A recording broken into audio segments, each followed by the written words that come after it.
Hi, I'm Sean Briscom. Welcome to the Strategic Wealth Network. Today I'm going to introduce you to the reserve capital strategy. This strategy will help you to control your personal economy. It's the foundation for our entire program and ultimately will allow you to maximize your wealth while minimizing the risk on your assets. Let's talk for a moment about the economy. For the last 70 years or so, our economy has been driven by Wall Street, bankers, and our government. Today the economy is more global, but it's still driven by just a few markets, central bankers, and governments from around the world. Somebody can potentially make a huge mistake in Japan or in Europe, and now it can have dire consequences on the U.S. economy and potentially your personal economy. We already know of a few things that are happening right now that could have negative consequences for every American if you're not prepared. Think about your own personal economy right now. How much of that personal economy is tied into the global economy? How much of your wealth is stored in assets like stocks, bonds, mutual funds, or even cash? What happens to your wealth when the next bubble bursts? What happens to your wealth when tax rates increase or when inflation triples? Now, these questions may be difficult to answer because no one can predict the future. And unfortunately, I don't have a crystal ball. What I do have, though, are strategies that you can use to insulate your personal economy from the global economy. That's what the reserve capital strategy is all about, insulating your capital from risk. Now, before I get into that, what is capital? Well, capital is money or financial assets that are invested for the purpose of making more money. If you have cash under your mattress, it's not really capital, it's a depreciating asset because of inflation. Now, in order to grow your wealth, you must invest your money as capital so that your money can make more money. But when you invest your money, it's at risk. What if there was a way to protect your wealth, your money, and still deploy it as capital? Now, this is the secret that the wealthiest families in America have used for generations to protect and grow their wealth. Families like the Rothschilds and the Romneys do it, but you don't need their kind of wealth to implement this strategy. Now, the first step is to maximize your capital by minimizing or eliminating wealth transfers. Everyone watching this video transfers their wealth every day. Some of those transfers we know about, others we have no idea are happening. The biggest wealth transfer that most of us see is through paying taxes. Now, for many of you, this means that 30% of your income is being transferred to the government and out of your personal economy. The second way the wealth is transferred is through debt service.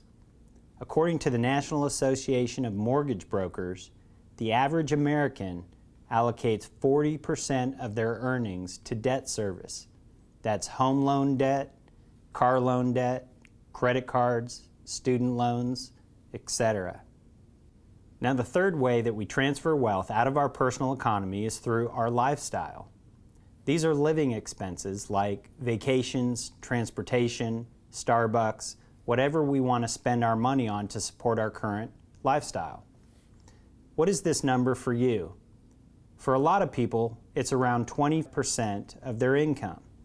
Now, as a result, that leaves only about 10% of your earnings left for savings that you can deploy as capital and invest.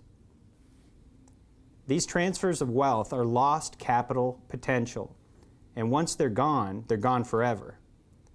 This is because all of the money that you will ever earn in your entire life is finite. Now, what if I could write you a check for your entire lifetime income potential? What would you do with the money? Would you spend it?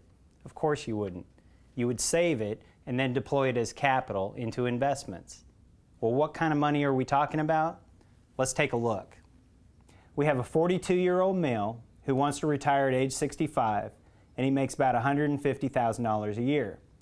Now, most employers will increase your salary by about 3% each year just to stay ahead of inflation. And this guy has about $100,000 in savings, maybe in a 401k, an IRA, a mutual fund, or some other investment account. And that 100 grand is growing at 6%. You can see that at age 65, their entire income potential is over $4.8 million, and their entire wealth potential is over $10 million. Now, Now, unfortunately, I can't write that check right now. So you're going to have to find ways to minimize the transfer of wealth out of your personal economy. And in later videos, we'll actually show you tactics on how to minimize those transfers. One of the advantages of the reserve capital strategy is that you can deploy your earnings as capital and still have control over your money to be used for expenses or other investments. This strategy essentially takes $1 and turns it into $2. How is this possible? Well, there are 3 different ways that you can run your own personal economy. The modern way that people handle large expenses is by borrowing.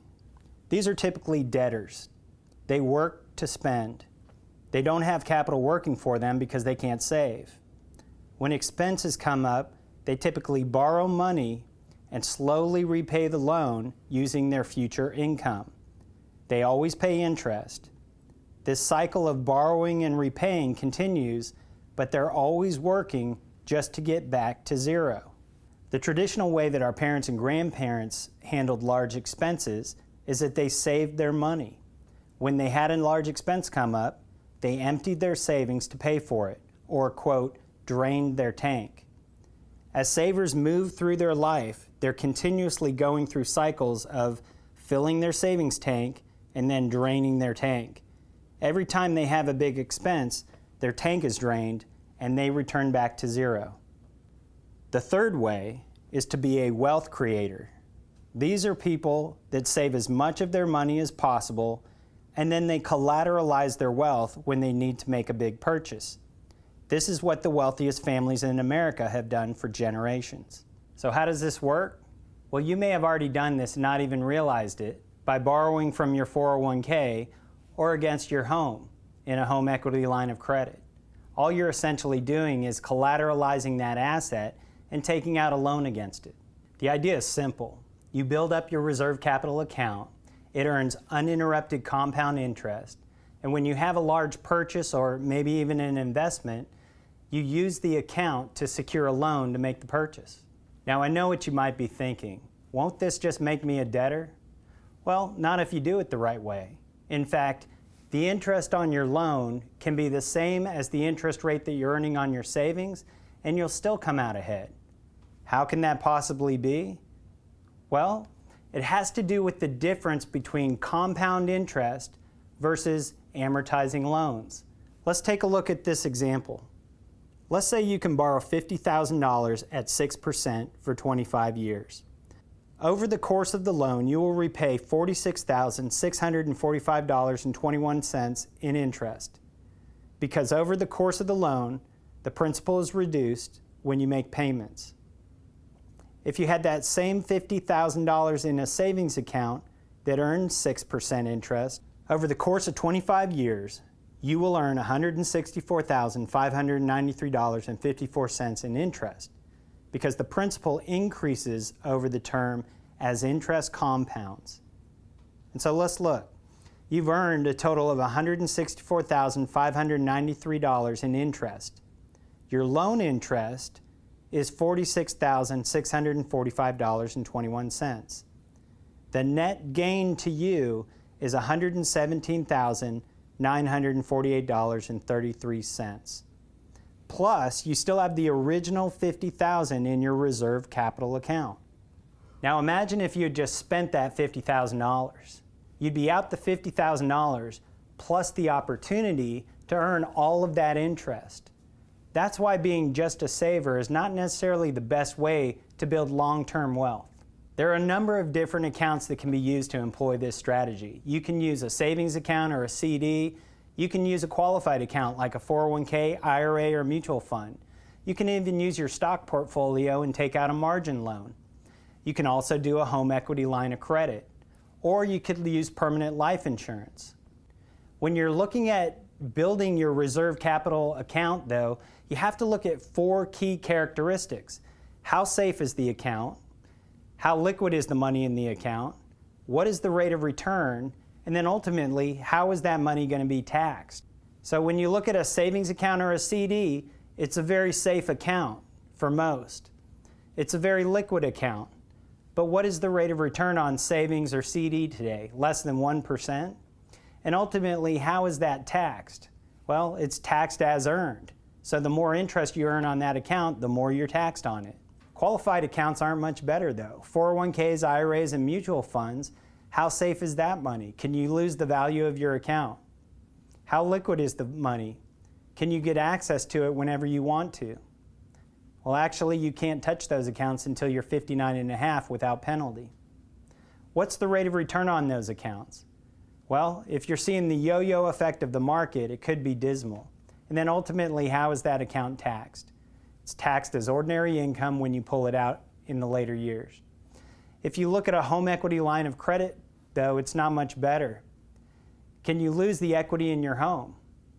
I think you can. Anyone who went through the crash of 2008 knows that you can lose home equity. So when you put money into your house, it's not very safe. How liquid is that equity? Can you get access to it anytime you want to? What is the rate of return on home equity? It's always zero. The home value may appreciate or depreciate with the market, but home equity always returns 0% interest. And then ultimately, how is that taxed? You can also use a margin account against your stock portfolio.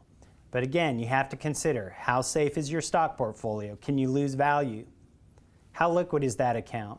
Can you get access to it at any time? What is the rate of return on that account? And then ultimately, how is it taxed? If you look at those four considerations, stock accounts just don't hold up. If the value of the portfolio drops by a certain amount, you can always get a margin call on your loan. That loan is due in full immediately.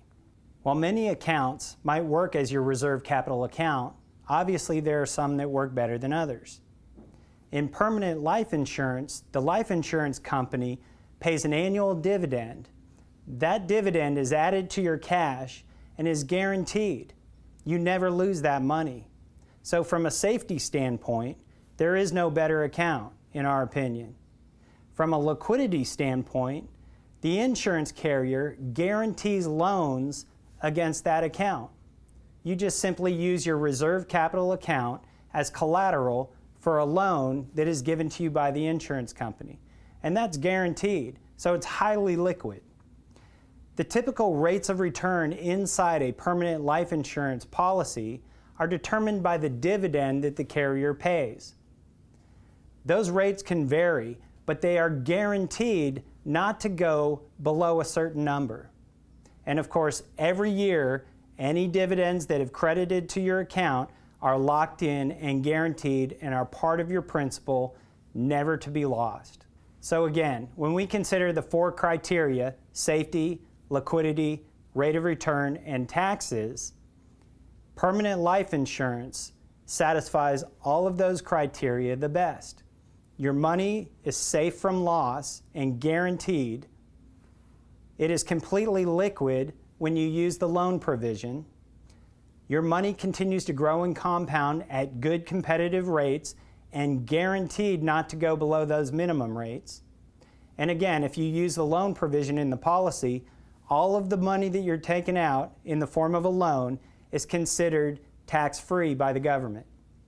So they are safer, more liquid, better rate of return, and ultimately you can use that money tax-free.